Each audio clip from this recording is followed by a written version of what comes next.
J'avais mesuré à 2 mètres, à peine 2 mètres. Et c'est de l'eau de mer, c'est de l'eau salée. Ouais. Et de l'eau de mer vraiment à salinité constante et à température constante. Et c'est très très intéressant parce que l'eau de mer de forage, elle est déjà filtrée par la masse de sable qui est en dessous. Et pour certaines expériences qu'on fait, c'est vraiment fondamental. Et donc vous êtes une équipe alors? Alors on est une équipe de 2. Et Rabat il a chopé le virus des microalgues aussitôt. On va les montrer quand même à Bernard le Tetraselmis dans son état normal. Tetraselmis vivant. Vivant là. C'est vachement chouette à regarder. On envoie de l'air sans arrêt et dans l'air il y a un petit peu de CO2. Et donc elles vont capter le CO2 de l'air pour récupérer le carbone et l'oxygène. On a changé quand même en profondeur la méthode de culture des microalgues en petit volume et moyen volume avec des récipients en verre souvent. C'est soit des ballons ronds, soit c'est des airlaines avec une canne qui plonge dedans et puis des bulles. Et tu cultives des microalgues comme ça pour les petits volumes. Hein. Et dans les petits volumes tu t'appliques à être en conditions parfaitement saines, c'est-à-dire on a stérilisé l'eau de mer au départ à la chaleur et on a ensemencé avec des algues avec une souche pure. Donc on n'a que l'algue qu'on a ensemencée qui se développe. Le petit volume, une fois qu'il a atteint une bonne concentration, il sert à ensemencer un volume plus grand. C'est-à-dire qu'un volume de 2 litres, on va ensemencer un volume de 50 voire 100 litres. Et quand le volume de 100 litres aura atteint une concentration suffisante, il servira à ensemencer des cultures de plusieurs mètres cubes, voire plusieurs dizaines de mètres cubes, etc., etc. Et en même temps, le petit volume de 2 litres, on regarde toujours un petit peu pour ensemencer une autre culture de 2 litres. C'est le principe de la culture de microalgues. On appelle ça culture en blue ou culture en batch. On a remis initialement à 0. Il y a des petites grilles pour suivre pour être sûr de ne pas compter 2 fois. On se concentre vraiment très très fort, c'est très fatigant. On suit au doigt comme ça les trucs et on clique à chaque fois. Voilà. Et quand tu fais ça toute la journée, avec les yeux dans le microscope, t'en as vite marre et tu fais des erreurs. Compter, il faut les tuer déjà. Ouais. Donc pour le comptage cellulaire, donc on doit d'abord tuer les cellules pour qu'elles deviennent immobiles et pouvoir les voir. Quand on fait une expérimentation, on la réalise systématiquement ce qu'on appelle en triplicat, c'est-à-dire 3 fois, pour que les résultats puissent être publiés. Si les études ne sont pas faites en triplicat, c'est pas significatif.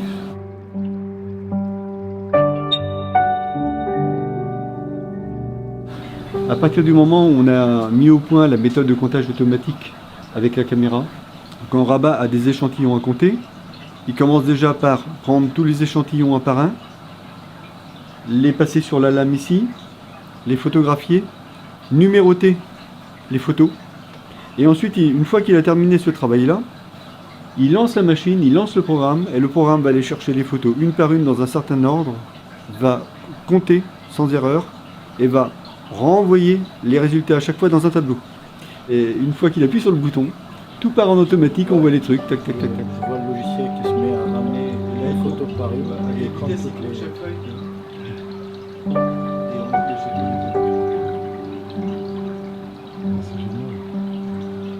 Une fois qu'il a fini, on a les résultats ici, sous forme de...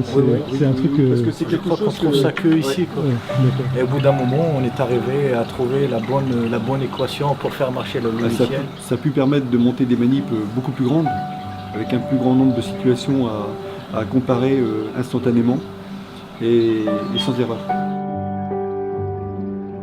Pour un organisme aquatique. Et puis elles ont besoin d'énergie. Sauf qu'elles fonctionnent, et tout ce domaine-là d'être vivant fonctionne à l'énergie solaire, énergie lumineuse. Ils captent l'énergie lumineuse, il faut qu'ils en fassent quelque chose. C'est ça le truc, tu vois. Parce qu'à un moment donné, pour ces organismes-là qui vivent en milieu naturel, la nuit, il n'y a plus d'énergie lumineuse.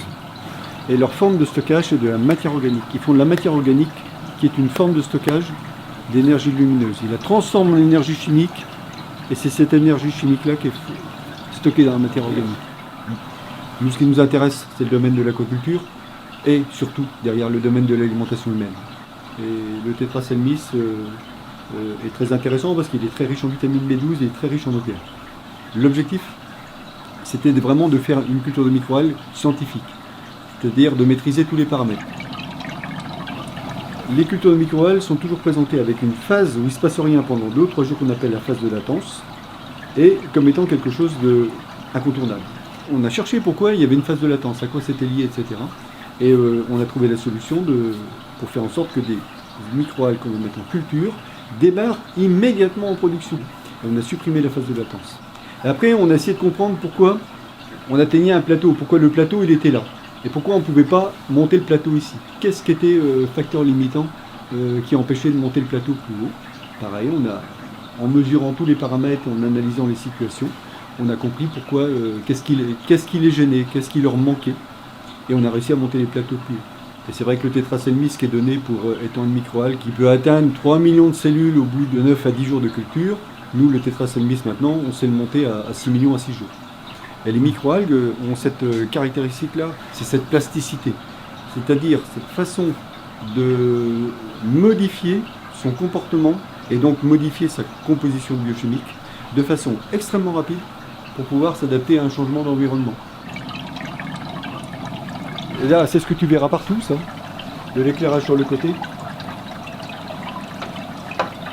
C'est l'éclairage par le dessous. Alors, on a été les premiers à se lancer là-dedans. Pourquoi on a utilisé l'éclairage par en dessous? C'est la seule méthode tout de suite expérimentale qui nous permet d'être sûr de la quantité d'énergie, de lumière qu'on envoie dans une culture. Parce que l'intégralité de la lumière que tu vois ici, elle va dans la culture. Qu'ici, on ne sait pas ce qu'on envoie. Et puis l'autre avantage, c'est d'augmenter la température de culture pendant l'hiver, un truc comme ça, parce qu'elles sont directement en contact avec les dalles LED. Ça chauffe en même temps. Donc ça chauffe en même temps. Ouais. Ça, c'est un outil qu'on a inventé. Ouais. Donc là, j'augmente.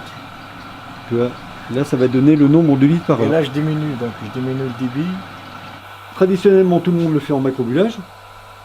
Sauf que le macrobulage est beaucoup moins efficace au niveau du transfert des gaz, apport de CO2, dégazage d'O2. Et le macrobulage, pour avoir une certaine efficacité, il faut envoyer des gros volumes d'air. Il faut travailler des débits de 150-200 litres, voire plus, pour des petites cultures.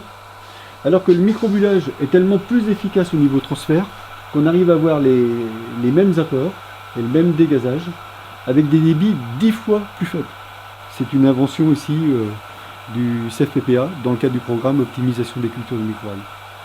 Et avant, tout était réglé au pifomètre. Maintenant, on pourra dire, je fais du tétraselmis, je me règle à 200 litres heure. Je fais du TISO, je me règle à 50 litres heure. Parce que, en fonction des espèces, elles n'ont pas les mêmes besoins. Trop d'air, pour certaines espèces, c'est néfaste. Et nous, on a même inventé un autre concept, c'est pour ça qu'on a supprimé la phase de latence. On a inventé un concept, c'est né ici le concept, c'est le concept qu'on a appelé progressivité des cultures. C'est-à-dire, on leur apporte progressivement leurs besoins dans toutes ces choses-là, l'aération, la lumière et tout, en fonction de la concentration cellulaire. C'est-à-dire on ne fait pas un réglage initial et puis on attend que la culture se développe, on fait un pilotage de la culture, comme une voiture. C'est un embrayage en réalité. Si tu embrayes sec, tu patines et puis ça démarre pas. Voilà comment on te vend des éclairages LED maintenant. Voilà, c'est génial. En termes de puissance lumineuse, là on est sur du 3000 lumens par mètre. C'est presque 3 fois, enfin, c'est 2 fois et demi ce que produit un éclairage comme ça. Vraiment, ça fait 2 litres. Ouais, c'est ça. Bien sûr, il est encore équipé celui-là. Il est encore équipé de. C'est interdit ça, pour ça on les a coupés, on va pas les réutiliser. Là j'utilisais des LED 220 volts, t'imagines, trempés dans l'eau de mer. Et on va pouvoir mettre, plier ça pour éclairer d'un côté et de l'autre. C'est nous qui avons déposé en premier ce concept d'éclairage immergé, où l'éclairage est envoyé non pas à l'extérieur de la culture, mais il est envoyé directement à l'intérieur de la culture. Ça, c'est avec le même concept, tu peux faire des cultures de 200 litres, 300 litres, 400 litres, 500 litres. Tu n'as plus de limite. Et tu auras la même concentration cellulaire, le même développement que dans des cultures de 2 litres. C'est complètement innovant.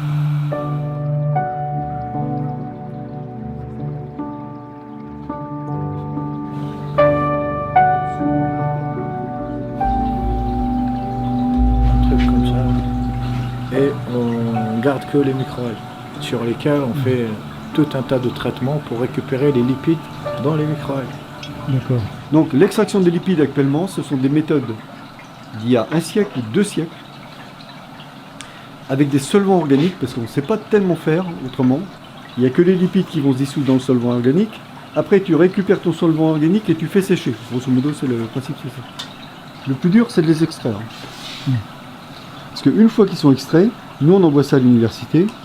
Ils ont des machines et elle va te dire, bah voilà, dans cet extrait de lipide ici, il y a il y a tant de PA, il y a tant de DHA, il y a tant d'acide arachidonique, il y a tant de ceci, il y a tant de cela. Voilà. Et MLG, Et branché, Rabat ? C'est Rabat qui a décidé que la lotte elle s'appellerait MLG. Donc là je dois être à 200 mètres cube heure, là je suis à 600 mètres cube heure. Je fais du bruit. Et là effectivement, là on sent l'air qui passe. Je peux dire qu'on peut manipuler du formol. Le formol va pas ressortir. Il part aussitôt et sans. Pour protéger les yeux aussi. Voilà. Spécifique solvant. Donc c'est-à-dire le niveau de sécurité, on a mis ça.